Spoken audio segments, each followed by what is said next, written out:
BOE. The only thing I would add is that Christine has a complex job that she was assigned in acting as a lead for combining all these underground economy task forces. The Board of Equalization actually is part of 8 different underground economy task forces. One is race. One is also with the U.S. Department of Justice. It's called Operation Pinch. I just want to give this as an example. In the last 6 years, that particular task force, which is what I call a working boots on the ground task force, which is similar to Trace, has shut down 22 businesses responsible for over $100 million in tax loss, tobacco tax loss. If those businesses were operating today, it would be over $250 million lost to the Family First and other programs that benefit from that money. The point I want to make is that we are working with DIR on a governance structure. We are working to collaborate more effectively within all the agencies and all the different task forces that we belong on. And I just commend Christine because I think she has a challenge before her, given the fact that she's not a tax agency. Mr. Gibson. Thank you very much. Let me just go on record to say that I support Trace, and I'll be very clear. I, in fact, worked for the State Board of Equalization, was Chief of Staff of the Chairman, and was there at its conceptual standpoint. I believe Trace is something that we need. We should have had it earlier. If it's what I'm hearing is correct, that there are, in fact, some issues in terms of collaboration and coordination, that's one thing. But hopefully the suggestion, what I thought I heard, was that because of the overlapping, that it's a bureaucracy, and it was created to coordinate in a very methodical and strategic manner so that agencies that were not coordinating and communicating can in fact do so. And I believe that the appropriateness of Trace with the agencies that are involved is most appropriate. Not sure if the industrial relations piece, I don't know where that fits in based on my prior knowledge.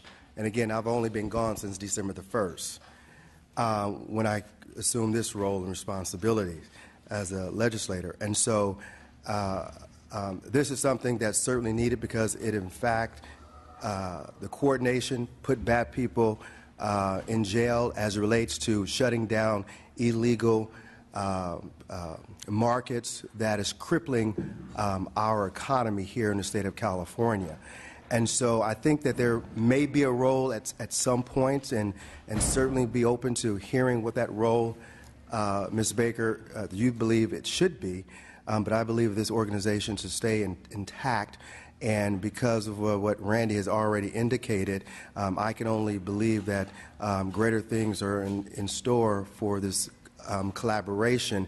It has the BOE, the Franchise Tax Board, I believe it's the Attorney General's office, if I'm not mistaken, and it's something that hasn't happened in the past. And I think the governor was gracious enough to allow this program to exist, and I think when it go into its fullest potential, I think it's going to net considerable dividends for the people of the state of California. Thank you. Thank you, Mr. Gibson. Any comment or? Okay. One question I had for the panel, it seems with the number of different task forces, is there any opportunity, I think you all discussed, but any opportunity in the future for consolidation? And with the number of task force that you had mentioned with cooperation, coordination, have there been any savings in administration up to date? Within the labor agency, the JESIF and the LETF were able to consolidate their administrative efforts. We believe that we've been able to also establish the governance with existing resources without asking for any additional resources. So that is a cost benefit in effect. We believe using data-driven methods will ultimately improve enforcement and, again, will help us with cost avoidance, so to speak. I agree with Christine. I would just add that there's never going to be a consolidation of one task force within the state of California because there are different task forces that serve different needs.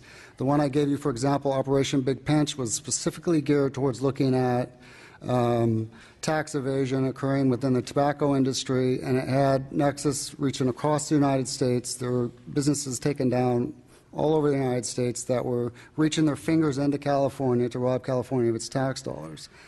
There's always going to be a specific need. Where we can collaborate and where we can share is on our messaging and looking at data collaboratively amongst the agencies, which I think AB 576 was all about.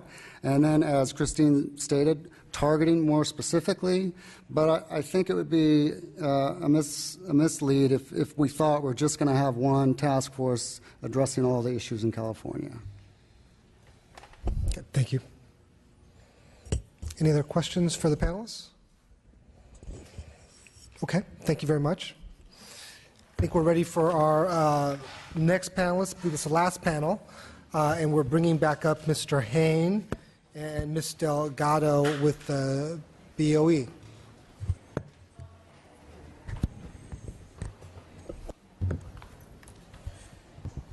Mr. Chair. Mr. Chair, Yes, I Mr. believe we're going to go ahead and start out, and then they'll be available to then go through the questions and whatnot that you're concerned about and talked about. Okay. I think, let me just start right out by saying you should have received some handouts that we've distributed, and I do this just for illustration in order to get a kind of a visual as to what's available and how we do it, and particularly when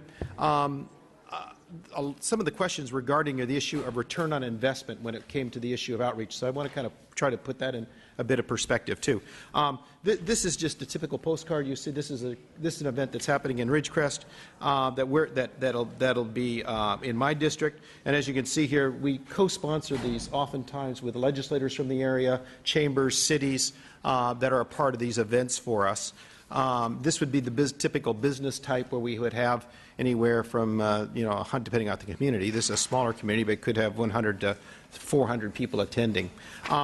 This particular flyer is one that we do talks about the nonprofit.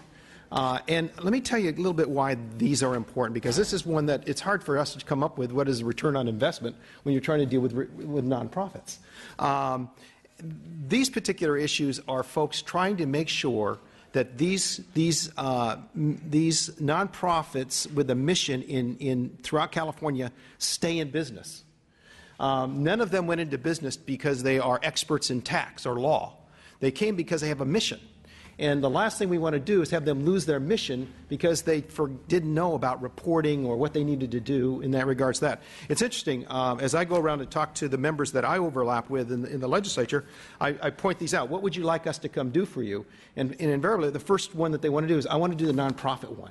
So this is one that we did, I think, a couple of weeks ago in Stockton. I think we had a couple hundred people there in Stockton on this particular issue. And let me just tell you, when I say there's no return on investment, I can say there was one of our outreach folks went out and met as a follow-up to one of these organizations, a thrift store. The thrift store, and there's a lot of confusion when it comes to nonprofits in regards to the issue of collection of sales tax. And so it turned out they went there and they found out they were supposed to collect sales tax, and then they did. So they worked through it, and actually ended up then writing the BOE and ended up writing the state of California check for $40,000. So yeah, education is a part of this, but a lot of it's just keeping them going in their mission. I also recently did 2 weeks ago or 3 weeks ago a telephone town hall with the California Association of Nonprofits. And we had about 300 people that were a part of that event. Again, talking with them, asking them their questions. How is this taxed? How is this taxed? Because again, our goal is for nonprofits is to keep them in their mission and not get distracted then by a lot of these other things. So that's that. One of the other issues I wanted to point out is I have a letter here. And again, this is stuff, folks, that folks just forget that maybe we have to do. And that is a letter that I think I'm writing this week. These are in regards to the folks that lived in Mono County and as a result of the fire that they had there. Well, under the law, they are entitled to certain events that, in terms of filing, delay of filing, those kinds of issues that we need to tell them about. And so our outreach folks then communicate then to these kind of folks who are in regards to disasters to make sure that they are fully prepared. When there is a disaster, we send a team up to those areas that actually sit there and work. And I don't know if you remember, but last summer we lost half a city in my district. Weed. where the fire came through, and not only was it residential, but took out a lot of the city. And so we work with the other agencies to go up there. And so this is just an example of outreach we do there. The other outreach that we do, and here's one that Chairman Horton and I just did in regards to VICA, or in regards to income tax preparation. And again, helping folks understand what it is and how it is, how to fill out that income tax. A lot of the people who would then staff this are BOE volunteers who come and help at this point. And so we have the privilege of sponsoring events like this that are outreach, that are basically no return on investment on these, but certainly return on investment in terms of the people of California. So that's that one there. So these are some examples of what we do there. Another one I just completed was I did a telephone town hall also with the League of California Cities. And I had 50 cities on that phone call in my district. One of the reasons that motivated us this, I had 2 cities that last November sought to put on a ballot initiative to raise their local sales tax. The problem is they did it wrong.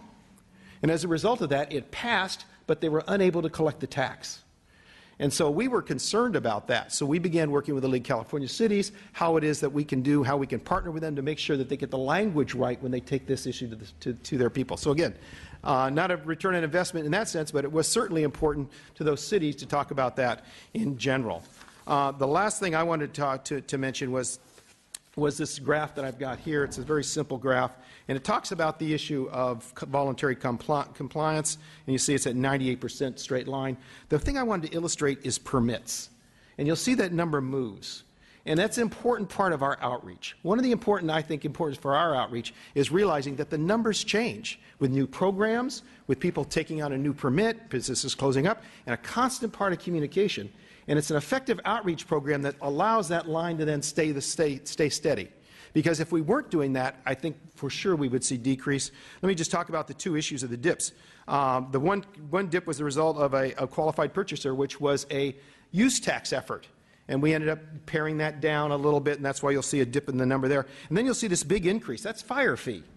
And because all of a sudden we were now committed to have to communicate to all those fire fee people. And then you'll see that going down because when we found out about fire fee, we found out that the SRAs were not that clear. So a lot of people who got bills shouldn't have gotten bills. And so a big part of our outreach was efforts that way to clarify those issues. So I think the thing that I appreciate about what we do is that we're able to do a lot of new programs.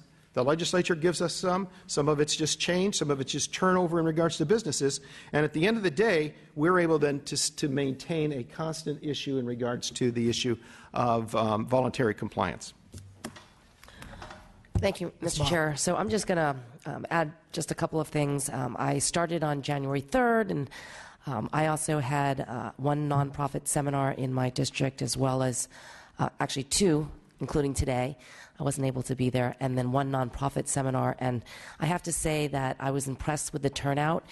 250 people came to Oakland for the nonprofit seminar, so a lot of interest in understanding the tax laws and what is taxable and not. Just because you're a nonprofit and not paying income tax doesn't mean that you don't have to pay sales tax on certain items. So that is a very popular seminar, as well as the nonprofit seminar, which usually is targeted toward permittees.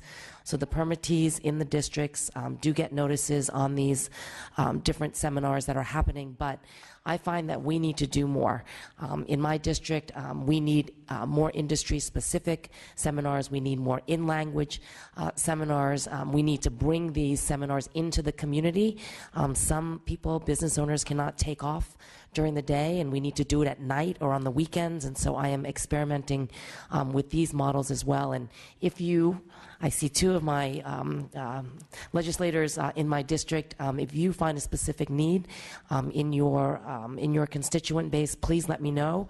This is part of our outreach efforts, is to be able to service our constituents. And we always refer in the BOE to the Taxpayer Bill of Rights. It was passed under the Harris-Katz Act of 1988, specifically targeted to the BOE.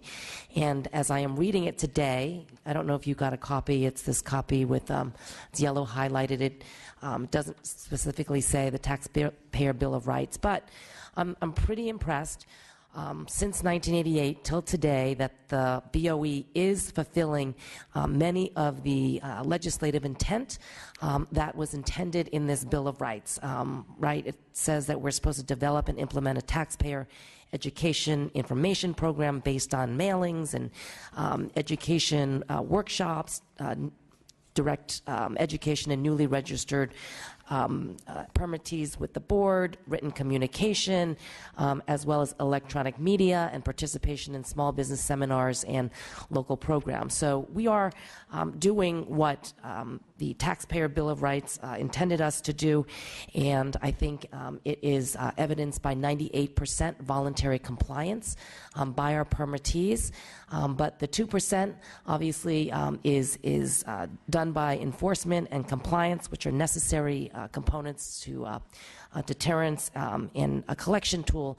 But again, 98% of our permittees are participating voluntarily, and I believe it really is due to the very aggressive outreach efforts that the board does. So I'm pretty impressed just being here for 2 months with these efforts, and again, look forward to partnering with you and your community to do more.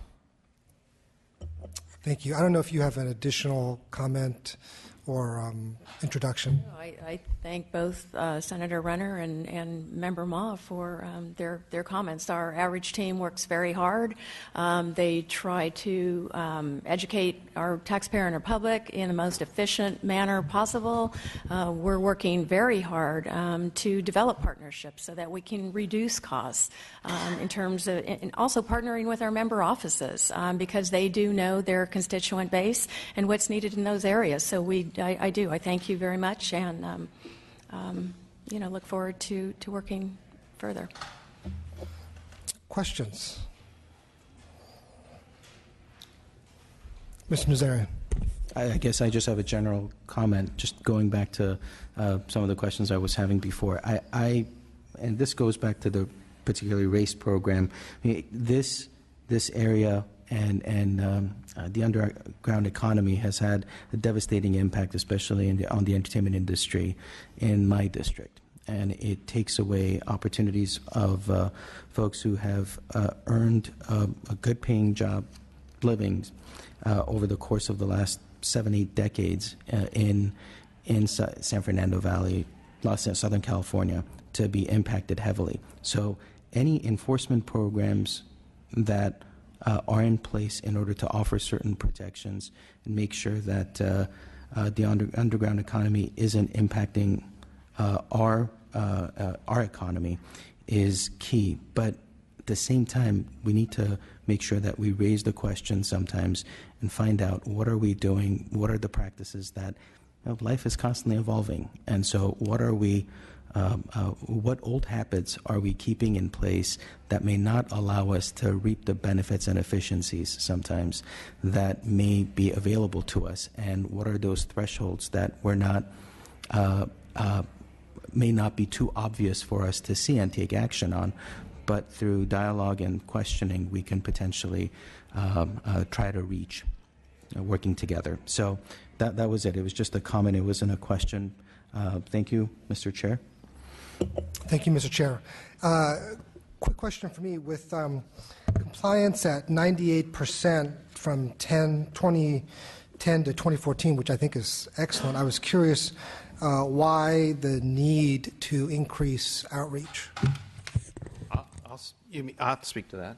I think part of the issue is we have a growing number of accounts during that period of time. Certainly 2 new programs, such as I said, the qualified purchaser and the fire fee issue, and we anticipate that we're going to probably get some more. I think on top of that, I think that the board as a whole has seen the need to make sure that we are not only dealing with an issue of compliance regards to 98%, but also these other efforts. Because again, when I go to visit legislators, I know I was just in another member's office just last week, I said, hey, here's what we can do. What would you like us to do? And it's always the nonprofit. So I think we're also trying to respond a bit to what we're hearing from the legislators in regards to what they'd like to see us do. So, I mean, I think that's part of the issue is trying to make sure we continue at that level. Thank you. In terms of, obviously, there's been times where there's been an overall critique that government should be more run like a business, and I wholeheartedly embrace that. That's why if you look at a number of our questions, we talk about return on investment. When you look at an agency that's primary focus is revenue, I think it's extraordinarily important to focus on investment. I was curious, I noticed a number of the outreach was really regarding income tax, which is not in the purview of the BOE. Can you discuss Well, we do that? we oversee our hearings oversee income tax appeals. We do the hearings in regards to FTB. So income tax is very much a part of what it is that we either have as constituent services and work along with. So we work, like I say, hand in hand with FTB on those issues. But ultimately, if somebody has an appeal, that is, they feel like they weren't treated correctly in FTB, they're before the BOE. Mm-hmm. Okay, thank you. My last question was really just regarding the percent of the budget. I wasn't sure if this was accurate or not, but it said that 1/3 is, sorry, 1/3 of a percent. So it's not 1/3 of the budget. It's No, it's 1/3 of one. I saw that when I first saw that. I said, "Whoa, okay. what's that?" Yeah, It's 1/3 of 1%. That's why I was surprised. Okay, so it's not 1/3 of 1%. So okay, Yeah. thank you. I don't have anything else. Well, the only other thing was that we started the questioning, and Mr. Cooper was trying to get a breakdown. I just want to impress upon the point that I'd be very interested in see the breakdown, especially of some of the conversations we were having about outreach and mail. I'd be interested specific to see what the breakdown is like. So look forward to that continued dialogue. And if we need to have another joint hearing or maybe just a hearing through Sub-4 and Chair Ting can join us at the Sub-4 hearing, I'm happy to have a follow-up so that we figure out what that breakdown is as well. So thank you. Oh, last but not least, are there public comments?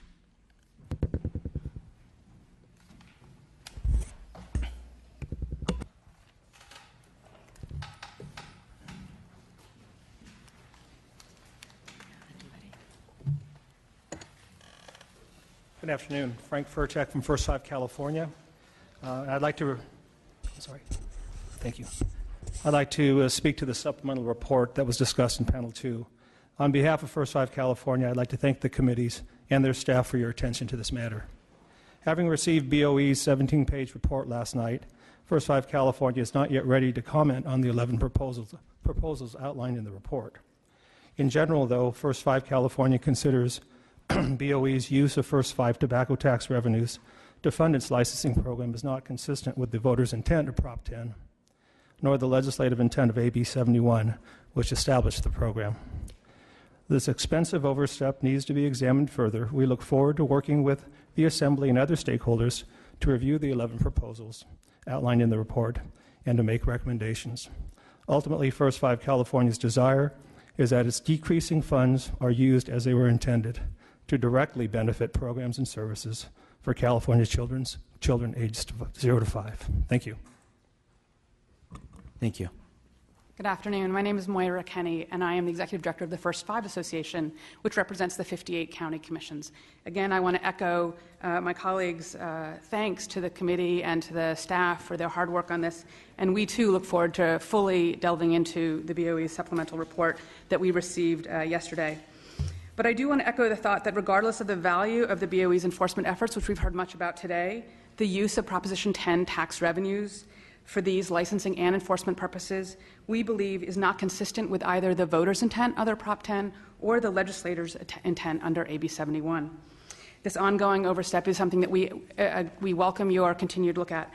I also do, though, want to encourage the legislature to continue to focus on the full cost of the BOE's tobacco programs, which did not perhaps receive as much attention today as it might have. Throughout the report, there is understandably attention to the fact that the cost of the licensing program is $9 million. But I do want to remind you all that First 5 county commissions and the state commission provide more than $17 million in funding to BOE for the full cost of the tobacco programs, which would suggest that the cost of the BOE's programs is in fact $35 million and not $9 million as outlined in the report. So under that, as you review the suggestions in the report, we would encourage you to look at those suggestions that would fully cover the costs that are currently passed on to Prop 10. In closing, then, I want to appreciate the attention that many of you on the dais today have paid to the impact of these administrative costs at the local level. Again, the $17 million paid by commissions to BOE last year. By comparison, I just want to point out that we provided 13,000 services to 13,000 infants and toddlers for $13 million last year. Nutrition and fitness programs to 20,000 families for $17 million, again, roughly in the same ballpark but that we're talking about with our BOE. And finally, we served services to 23,000 children with special needs with $20 million. So we believe that our funds are very well spent. We look forward to sharing with you any information you may have about the cost effectiveness of our programs. And again, thank you for your attention to this matter today. Appreciate it. Thank you. Hi, John Benton on behalf of First 5 LA. I just want to mention it's about $3.5 million annually for First 5 LA regarding in terms of the assessments from BOE. So we thank you for looking at this issue, and we look forward to working with you. Thank you. Any closing comments? I was just going to thank my chair today for working with our committee to have this joint hearing. Thought it was very productive. Want to just thank all the staff that obviously worked very hard for the preparation of the materials. Very much appreciate that. We've also, for anybody in the audience that has any interest in what questions we had and also the staff answers in preparation, that's all available for the public and also going to be on our website. Thank you. And last but not least, usually we highlight all the mistakes and don't highlight the positives. So thank you to the BOE staff for getting the report back to us prior to the April 1st deadline. Appreciate it. Thank you. Thank you all.